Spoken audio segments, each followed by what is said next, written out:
PCC chief दीपक batch के द्वारा पत्रकार वार्ता का आयोजन किया गया, जिसमें उन्होंने आरक्षण के मुद्दे पर कहा कि ओबीसी आरक्षण को सरकार गंभीरता से ले। ओबीसी वर्ग से लोगों को नुकसान हुआ है, गलत नियत के वजह से नुकसान हुआ है। लोग चुनाव बहिष्कार को लेकर रणनीति बना रहे हैं। बीजेपी का आरक्षण नहीं चाहिए, हमें बाबा साहब अंबेडकर का आरक्षण चाहिए। सरकार आरक्षण को रद्द कर दोबारा कराए। वहीं उन्होंने कहा कि हार के डर से बीजेपी डर गई है, इसीलिए ईवीएम से चुनाव करा रहे हैं, और मांग किया कि ईवीएम से नहीं बैलेट पेपर से चुनाव करना चाहिए। पहले चुनाव होगा या परीक्षा सरकार को स्पष्ट करना चाहिए। किसानों के खातों में पैसा नहीं पहुंचा है। बस्तर में 12 नक्सलियों को जवानों ने मार गिराया।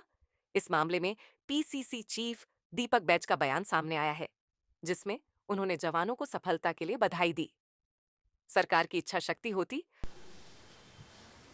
सबसे पहले मेरा सवाल कि ये लोग तो संविधान को मानने वाले नहीं हैं, ये अपना संविधान बनाने वाले लोग हैं। क्या बाबा साहब भीमराव अंबेडकर इस संविधान को ये मानते हैं कि नहीं मानते हैं?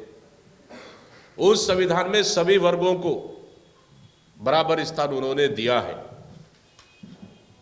तो फिर आरक्षण सिस्टम से,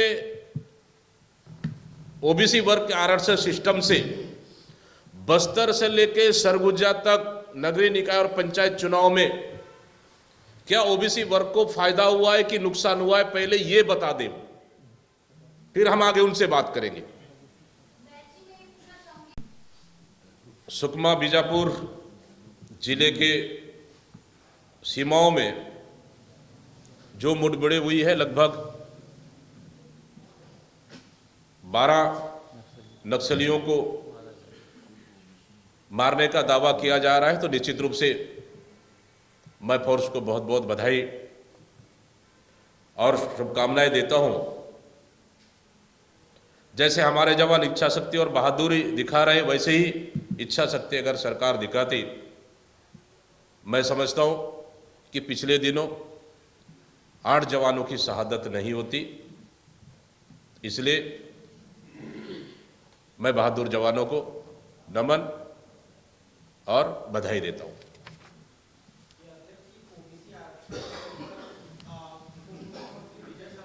जो है ओबीसी को नहीं मिला, बीजेपी कह रही है कि हम सामान्य सीटों में भी ओबीसी उम्मीदवार उतारेंगे, तो कांग्रेस क्या करेगी? क्या कांग्रेस भी सामान्य सीटों में ओबीसी उतारेगी या फिर सामान्य वर्ग को उनका हक देगी? मैं तो इसी चीज पे ही तो मैंने पूरी चीज बात रखा। पहले ओबीसी वर्ग को चुनाव से वंचित कर देते हैं, अब सामान्य वर्ग के अधिकार फुस पे डाका डालते हैं। क्यों? आप ओबीसी आरक्षण पे बात क्यों नहीं करते? मैं सरकार से पूछ रहा हूं, क्या आप अध्यादेश लाएंगे? क्या विधानसभा का विशेष सत्र बुलाएंगे? मैं सरकार से पूछ रहा हूं, क्या फिर से आरक्षण के लिए आप क्या कदम उठाएंगे आप ओबीसी वर्ग को चुनाव से वंचित करने के लिए? पिछले समय हम लोगों ने पूरे प्रदेश में एक दिवसीय धरना प्रदर्शन कांग्रेस ने किया। वहां आप देखेंगे पूरे मैदानी एरिया में जबरदस्त लोगों का आक्रोश, समाज के लोगों का आक्रोश। उन धरना प्रदर्शन में जो लोग आए वो बताती है कि कितने आक्रोशित हैं। इसलिए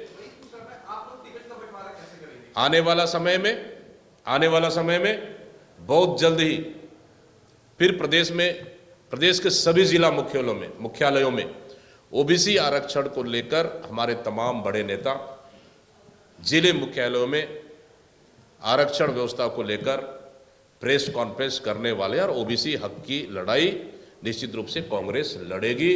क्योंकि हम लोग शुरू से इस चीज को कहते रहे कि अगर जो विधेयक हम लोग हमारी विधानसभा में पास किए, हमारी सरकार में, जो आज राजभवन में लंबित है, लगभग 2 साल हो गए, अगर वो विधेयक पास होता चुनाव में, क्यों, मैं समझता हूं कि उन्हें नौकरी में भी आरक्षण मिलता। लेकिन सरकार नहीं चाहती कि गरीब पिछड़े को उनका अधिकार मिले, उनसे वंचित करने का काम भारतीय जनता पार्टी की मानसिकता कोई सीधा सीधा इससे दर्शाती है।